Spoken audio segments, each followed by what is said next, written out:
आज जो हमारे साथ में गेस्ट हैं अभी पीछे बैक स्टेज पर, उनका अपना एक प्लेटफॉर्म है योर स्टोरी के नाम से, जहां पर बहुत सारे एंटरप्रेन्योर्स की स्टोरीज वहां पर उन्होंने कवर करी हुई है। तो आज पहली बार ऐसा होने वाला है कि योर स्टोरी की जो फाउंडर है उनकी स्टोरी हम कवर करने वाले हैं अपने इस प्लेटफॉर्म के ऊपर। So please give a energetic and warm welcome to the one and only Shraddha Sharma.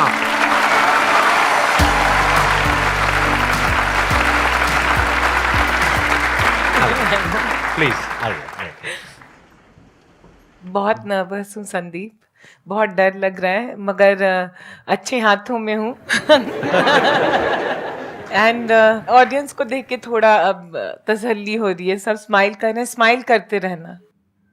आप बताएंगे आपने कब शुरू किया योर स्टोरी को, या ये थॉट कहाँ से आया? थोड़ा सा अपना बैकग्राउंड के बारे में प्लीज अगर आप शेयर कर सके तो। योर स्टोरी का थॉट अब मैं अभी बैठ के 2023 के जनवरी में अगर कहूँ, शुरू तो हुआ था 2008 में, मुंबई में शुरू किया था। मगर अगर मुझे स्टोरी अभी बतानी है तो मैं बिहार से हूँ। तो जब हम बिहार में ग्रो करते हैं और बढ़ते बढ़ते हैं, और ये मैंने कहा है बहुत बार, तो हम ये नहीं कहते हैं कि मेरा नाम श्रद्धा है, हम कहते हैं हमारा नाम श्रद्धा है, और हम आ रहे हैं और हम जा रहे हैं। और यही ऐसे करके मैं ग्रो की। और जब दिल्ली में आई सेंट स्टीफेंस कॉलेज में, तो सब मुझसे कहते थे कि श्रद्धा फिर से बताओ तुम कहाँ से हो। तो मुझे लगता था सब मुझे बहुत क्यूट फाइंड कर रहे हैं और बोल रहे हैं फिर से बताओ। फिर थोड़ा टाइम लगा, फिर पता चला कि एक्चुअली लोग मेरा मजाक, मुझे कोई क्यूट नहीं फाइंड कर रहा था, सब मेरा मजाक उड़ा रहे थे। और कहीं ना कहीं ये हमेशा लगा कि हम जैसे बात करते हैं, हम जो होते हैं, हम जहाँ से आते हैं, कितना ज़्यादा जजमेंट है उसको लेकर। And that was something that stayed with me always.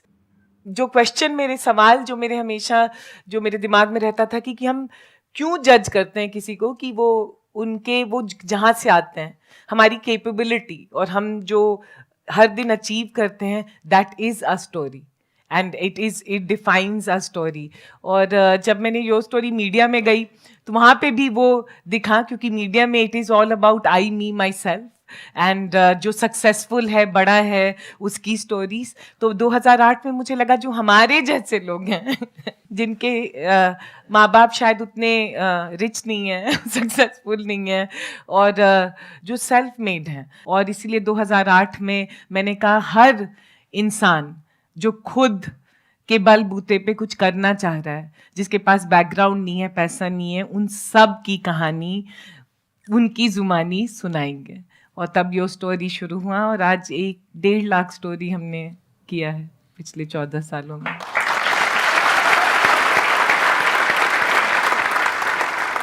तो अगर 2008 की बात करी जाए, जब आपने शुरू किया योर स्टोरी को, क्या आपने मीडिया में कुछ जॉब किया था या क्या किया था? मैं टाइम्स ऑफ इंडिया में थी as a journalist, very short as a journalist, but brand, फिर स्ट्रैटेजी, और फिर जो लकीली मुझे अपॉर्चुनिटी मिला जो ओनर्स हैं टाइम्स ऑफ इंडिया, उनके साथ काम करने का बहुत ही कम उम्र में। फिर मैं CNBC में गई काफ़ी सीनियर रोल में, और मैंने देखा, समझा कि क्या हो रहा है और क्या नहीं। और फिर वहाँ से मैंने सोचा कि एक अपनी नई दुनिया होनी चाहिए जहाँ पे मेरे जैसे लोगों को सबको आवाज़ देनी होगी और सबकी स्टोरी सुनानी होगी बिना पैसा और ये के। It was like a dream that I have to make this happen. तो ये तो हो गया आइडिया जहां से आपके अंदर से आया कि ऐसा मैं कुछ करती हूँ। तो आपने वेबसाइट बनाई? हाँ। You were not from the tech background, तो आपने कैसे बनाई वेबसाइट? संदीप, दुखते रग पे मत कहो। अच्छा, नहीं, करो, सब कहते हैं टेक तो इंजीनियर नहीं है। हाँ, what are you, what tech startup? No. So मुझे लगता है जब बहुत ज़्यादा मैडनेस होता है किसी चीज़ के लिए तो लोग आ जाते हैं। उस समय मैं मुंबई में थी, और मुझे याद है 2 लड़कों ने, IIT मुंबई के स्टूडेंट्स ने मुझे हेल्प किया था वेबसाइट बनाने में। उनके साथ कॉलेज में बैठी थी, उन्हें भी, and you know, and that's why I think that young people make things happen. लोग क्यों आए आपकी वेबसाइट पे? क्योंकि आपको पहले से लोग जानते थे, because you worked in these companies, CNBC और TOI में आपने काम किया था, इस वजह से आपके पास में आए लोग? ये बहुत अच्छा क्वेश्चन है एक्चुअली, ये बहुत सही सवाल है, क्योंकि जो लोग मुझे जानते थे और वो बहुत बड़े बड़े लोग थे, तो मैंने एक कॉल किया कि मुझे इंटरव्यू में योर स्टोरी, सबको आवाज देना चाह रही हूँ, आप अपनी स्टोरी से शुरू कीजिए, क्योंकि कोई बड़ा आता है तो बाकी सब आएंगे, आ जाते हैं। तो बड़े लोगों ने मुझे बहुत अच्छे से कहा, very good idea, very good idea, all the very best. अभी तुम करो, हम आएंगे। और कोई नहीं आया और मेरा दिल बहुत बहुत टूटा। इनफैक्ट एक और संदीप एक स्टोरी है कि एक लड़की मुझे हेल्प करना चाह रही थी कि अच्छा तुम्हारा बहुत अच्छा आइडिया है, तो ये एंटरप्रेन्योर है गेमिंग में, मुंबई में अंधेरी में गेमिंग में अपना बिजनेस कर रहे हैं, वो अपना स्टोरी सुनाना चाहते हैं, तुम आ जाओ। तो मैं गई, ट्रेन लिया, पहुंची अंधेरी, 3rd फ्लोर में, आज भी मुझे याद है, और मैं बैठी हुई थी और वो सीईओ आया। Hi my name, I don't want to say my name is this, I said hi my name is Shraddha from YourStory. He said sorry कहाँ से? मैंने कहा योर स्टोरी से। बोला ये क्या स्टोरी है? मैंने सोचा तुम CNBC से हो, ये तुम योर स्टोरी से। एंड देन वो जो लड़की जिसने इंटरव्यू सेट किया था उसको कहा कैसे कैसे लोग को उठा के ले जाती हो, आई डोंट इवन नो। आपके सामने ही बोलने लग गया ऐसे। और मुझे लगा उस समय भर भर के रोना शुरू करूं। मैंने कहा नहीं, इस आदमी के सामने नहीं रोऊंगी, क्योंकि वो बोला I will not give interview to someone, मैं ऐसे ऐसे किसी जिसको जानता नहीं मैं क्यों दूं इंटरव्यू। और मेरा दिल, क्योंकि मेरा दिल था कि आवाज दो, स्टोरी सुनाओ, और ये और ऐसे। मैं उस दिन 3rd फ्लोर से चल के नीचे आई और पता नहीं आंख से आंसू आया, और मैंने कहा एक दिन यो स्टोरी को बहुत बड़ा बनाऊंगी, और दुनिया में जो भी हैं और यंग लोग हैं और जितने स्टार्टअप्स हैं और जितने लोग कुछ करना चाहते हैं सब इस प्लेटफॉर्म पे आना चाहेंगे। और संदीप 14 साल लगा है, बट आज बहुत millions of people are there, and बहुत चीज़ें हुई हैं। जब मैंने प्राइम मिनिस्टर का इंटरव्यू किया, जब मैंने रतन टाटा, आज दुनिया भर के बहुत सारे और इंडिया के बहुत बड़े बड़े लोगों सबको आई थिंक ऑलमोस्ट सारे एंटरप्रेन्योर्स आपके वहां पे कवर हो रखे हैं। आज की डेट में आपकी जो कंपनी है उसकी वैल्यूएशन है around $40 million if I am not wrong.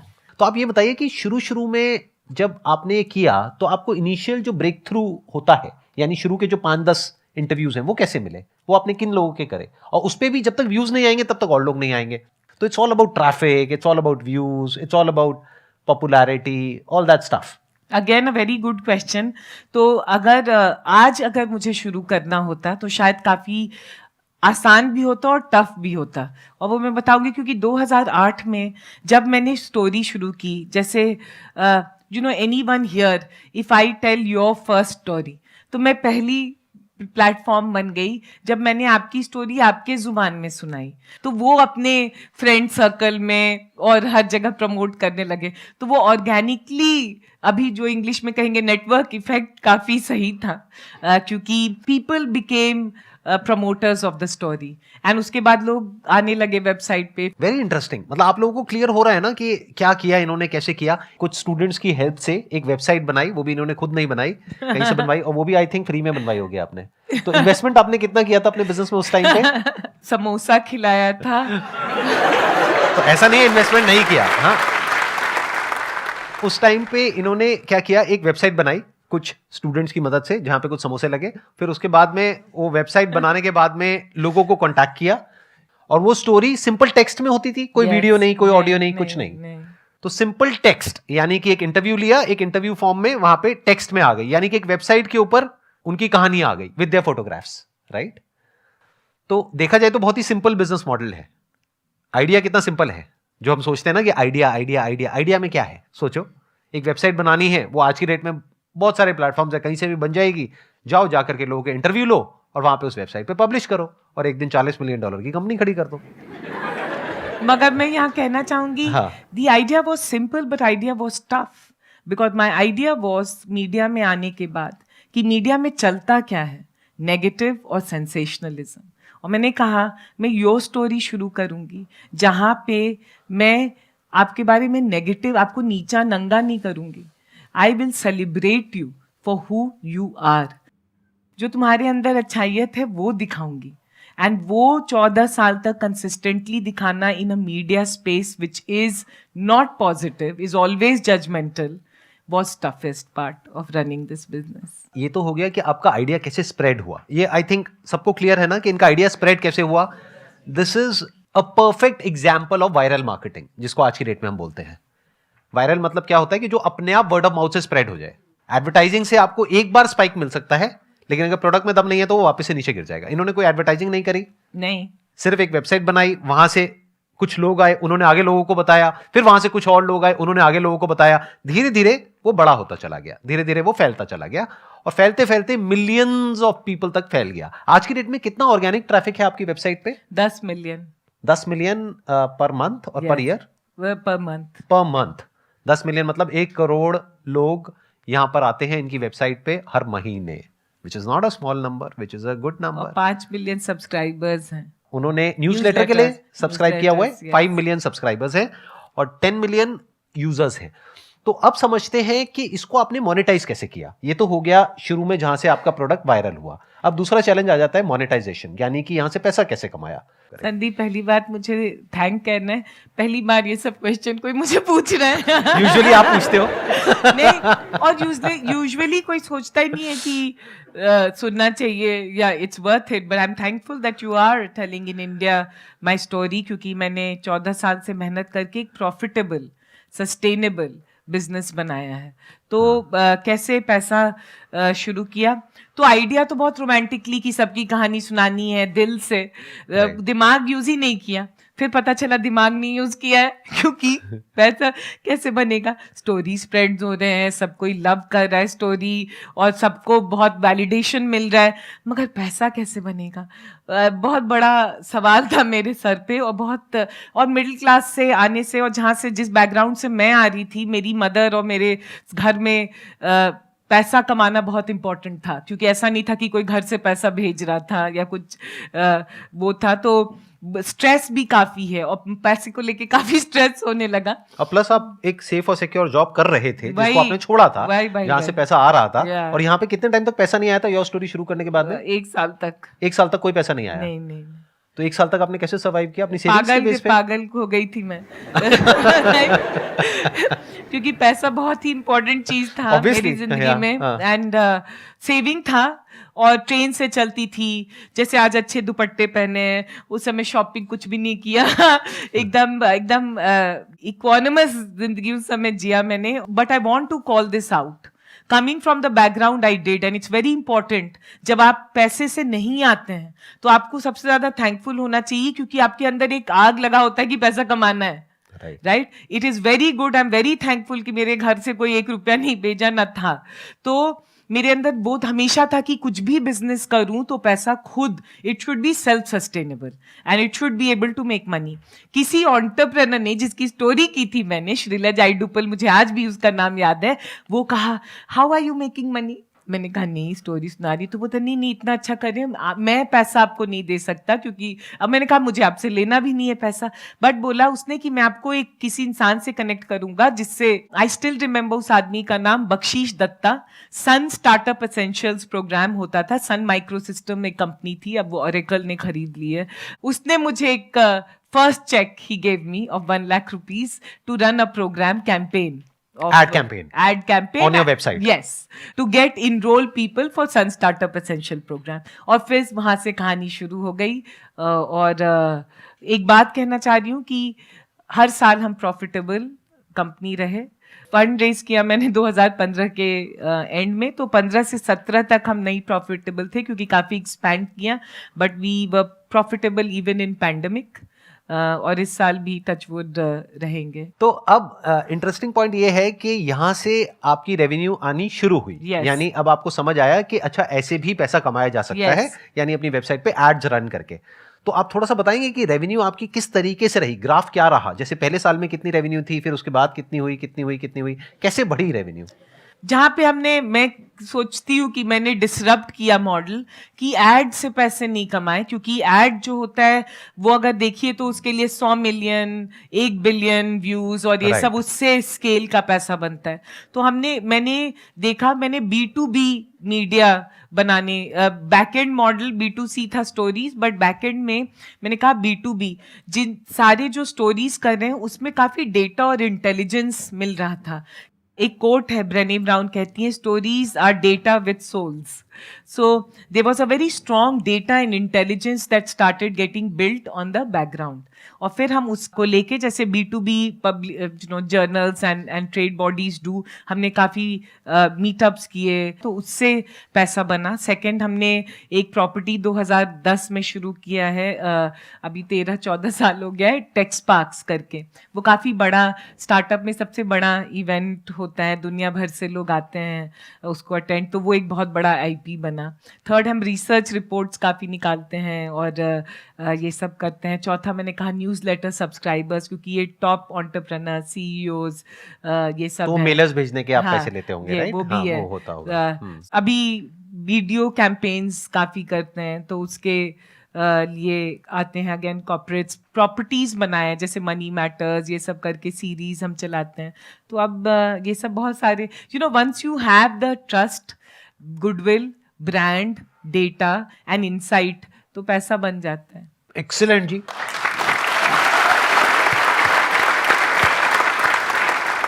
अब बताइए, अगर आप लोगों के माइंड में कोई क्वेश्चंस आ रहे हैं, कुछ आप पूछना चाहते हैं इनसे, जो भी अभी तक इन्होंने शेयर किया उसके बारे में. हाँ, आप बताइए, इनको माइक दीजिए. 14 इयर्स का जो आपका मतलब इतना टफ टाइम गया, इसमें इतने सारे ब्रेक थ्रूज थे, तो मतलब बहुत पेशेंस चाहिए होगा.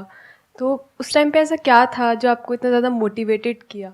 मोटिवेट दो चीज़ें मुझे अभी अगर मैं आंसर करूं, मुझे मोटिवेट किया. पहले तो ये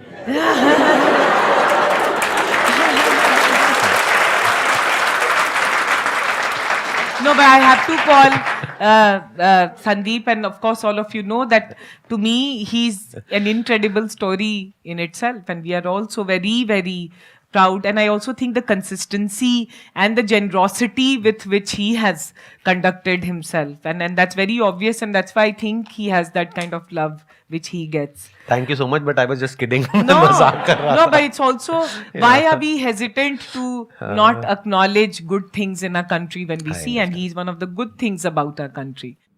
The two things that helped me was मेरे अंदर डर बहुत था फेलियर का. तो एक बार शुरू कर दिया तो मेरी माँ बहुत रोई थी पटना में. मैंने जब कॉल किया था मेरी मदर को कि मैं छोड़ रही हूँ टीवी चैनल और ये, तो वो रोने लगी. एंड आई वॉज थिंकिंग कैसी पागल है कि एंटरप्रेन्योर बन रही हूँ और ये रो रही है. तो कह रही थी बर्बाद हो गई हो तुम, हमेशा से कुछ नहीं सुनती हो, अभी इतना अच्छा जॉब था छोड़ दिया. तो वो रोने लगी. एंड मेरे अंदर एक वो डर था कि I should not disappoint my mother. And the second thing was somewhere I was very mad about कि मुझे नेगेटिविटी में मैंने बहुत जिंदगी में देखा है और झेला है. I really believe positivity is a habit. Being positive is an everyday habit like brushing your teeth. Positivity requires effort. और मैं बीच में मैदान छोड़ के भागने वाली नहीं थी क्योंकि लोग कह रहे थे PR. I said आज this is not PR. This is being the ability to appreciate each other. तो वो भी एक जुनून था कि करना है, addiction. So that and I lost my mother in 2010. फिर एक वो भी था that she never got to see and that's why I wanted to do. So बहुत सारी चीज़ें थी, दौड़ाते रही और entrepreneurs थे, बहुत प्यार मिला है. I'll be lying if I don't tell all of you that I got a lot of love from entrepreneurs. क्योंकि पहली बार किसी के साथ खड़े हो जाओ तो लोग भूलते नहीं हैं. Yeah. It's such an interesting story. Thank you.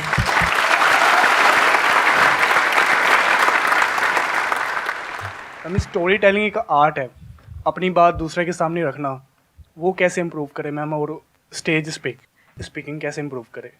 The only thing you will become a good storyteller is by making mistakes and making a joke of yourself. लोग हंसें, मतलब आगे चल के अच्छाइयत पे हंसें और कुछ अच्छे जोक्स पे हंसें, but you have to come and stand on the stage. It is again an everyday habit. Right जो भी अच्छे स्टोरी टेलर्स को ऑब्जर्व करो, जो भी हैं, संदीप को देखो, दे डू, मतलब इट डजंट कम ओवरनाइट. हर दिन वो आके खड़े होते हैं. दूसरा, मुझे लगता है अगर अच्छा स्टोरी टेलर बनना है तो अच्छा इंसान बनना बहुत जरूरी है, because you need to understand human beings. For me what I like is not the story you tell, what I like is the story you are not telling me. Right, to understand that. लोग को पहचानना शुरू करोगे तो story teller अपने आप. और practice करो, खड़ो स्टेज पे, अपना मजाक उड़ाओ, लोग ताली नहीं बजाएंगे तो ठीक है, but you will get the game. Story telling में क्या होता है, जैसा कि इन्होंने कहा कि अपना मजाक उड़वाने के लिए हमको हमेशा तैयार रहना है, यानी कि जो सच है जैसा है वैसा बोलने का दम रखो। Yeah. क्योंकि अगर आप अपने आप को परफेक्ट दिखाओगे हमेशा, तो सामने वाला इंसान समझ जाएगा कि आप एक्टिंग कर रहे हो, और एक्टर्स को कोई नहीं देखना चाहता, even if it's a movie आप एक्टर्स को देखने के लिए जाते हो या कैरेक्टर को देखने के लिए जाते हो? तो आपको क्या करना होगा कि एक्टिंग नहीं करनी है, जो एक्चुअल में जैसे हो जो हो बोल दो, और वही चीज कनेक्ट करेगी, and that is story telling. मतलब कि सामने वाला रिलेट कर सके। वो रिलेट तभी करेगा जब आप बिना किसी फिल्टर के बोल रहे हो, अंदर से जो हो जैसे हो बस बोलते चले जा रहे हो, सामने वाला भी अपने आप ही उस जोन में चला जाएगा। वो कहेगा अरे अरे अरे अरे, मतलब एक ऐसी कहानी उसके माइंड में बिल्ड हो जाएगी। अगर if you talk about great story telling, एक स्टोरी टेलिंग हो सकती है which is like fake story telling, उसको आप सुनोगे पढ़ोगे और भूल जाओगे एक दिन में। बट कुछ ऐसी कहानियां होती है जो अंदर टच कर जाती है, मतलब याद रह जाती है। जैसे अगर मेरी बात करी जाए तो मेरे दिमाग में एक मैंने बायोग्राफी सुनी थी डॉक्टर एपीजे अब्दुल कलाम की, वो कुछ टच कर गया था। There was an honesty in that story. तो if you want to be a great storyteller, तो बी ऑनेस्ट, बी ऑथेंटिक। किसी के जैसा बनने की कोशिश मत करो। जो आपकी कहानी है, जैसी कहानी है, बिना ये सोचे कि हाँ उसका कुछ अच्छा हो रहा है, बुरा हो रहा है, ये हो रहा है, वो हो रहा है, whatever it is, without thinking of the consequences और outcome, just say it.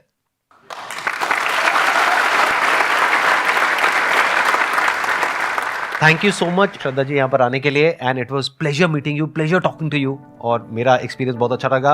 I am sure आप लोगों को भी बहुत कुछ सीखने को मिला होगा इनके एक्सपीरियंस से। Let's give big round of applause for her.